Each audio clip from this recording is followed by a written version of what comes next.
এখন ঘৰ তাত আপোনাৰ 10জন ব্যক্তি সুন্দৰভাৱে খাই লৈ গৈ বসবাস কৰিব পাৰে। কেইদিনমান পাছত তাত 2জন ব্যক্তি বাঢ়িলে। এতিয়া হয়তো অকণমান সমস্যা হ'ব, কিন্তু চলিব পাৰিব।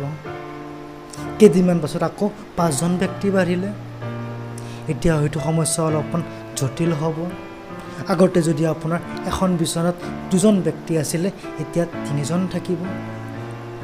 আগতে যদি আপোনাৰ 3 সাঁজ খাইছিলে, এতিয়া 2 সাঁজ খাব।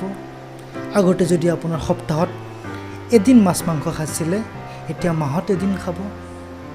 তথাপিও চলিব পাৰিব। লাহে লাহে আকৌ দিন গ'ল। এইবাৰ আকৌ 10জন ব্যক্তি বাঢ়িলে। এতিয়া আৰু ঘৰৰ ভিতৰত মানুহ থাকিবলৈ ঠাই নাই।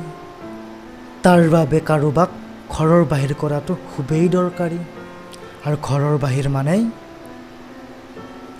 মৃত্যু। কাৰণ এইখন ঘৰ আপুনি নিজে সজাব নোৱাৰে।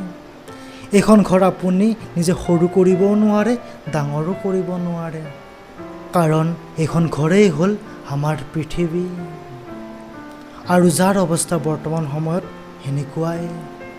এতিয়া যদি ঘৰৰ ভিতৰৰ পৰা মানুহ বাহিৰলৈ উলিয়াই নিদিওঁ, মানে যদি মৃত্যু নহয়, তেন্তে ঘৰ ভঙাটো নিশ্চিত। এতিয়া আপুনি কি বিচাৰে, ঘৰ ভঙাটো নে?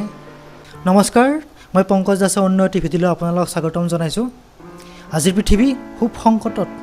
কাৰণ মানুহৰ ফালে যিটো ভাৰ আছে, সেইটো দিনক দিনে বাঢ়ি গৈ আছে।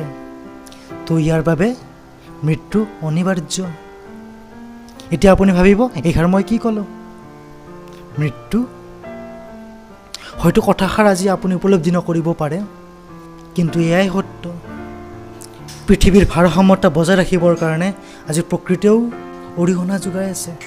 আজিকালি আপুনি প্ৰায়ে শুনা পাব, মানুহৰ খুব অকাল মৃত্যু হ'বলৈ ধৰিছে।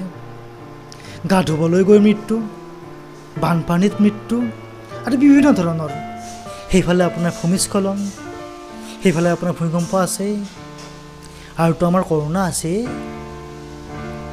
ইয়াৰ উপৰিও আজিৰ ডেটত মানুহে মানুহক বিন্দাছ মাৰি দিয়ে। আজিৰ ডেটত কাৰণ মানুহৰ সংখ্যা কমিবতো লাগিব ন। আজিৰ ডেটত এক্সিডেণ্টৰ সংখ্যা প্ৰায়ে হৈ আছে। কিহৰ কাৰণে?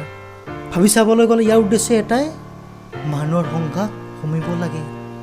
যেনেকৈ নহওক তেনেকৈ। হয়তো এয়াই ভগৱানৰ লীলা। কথাষাৰ এবাৰ ভাবি চাবচোন, এয়া হয় নে নহয়? তেন্তে আজিলৈ ইমানে। যদি ভিডিঅ'টো ভাল লাগিছে লাইক কৰিব, ছাবস্ক্ৰাইব কৰিব আৰু কমেণ্ট কৰিব। আজিলৈ ইমানে। ধন্যবাদ।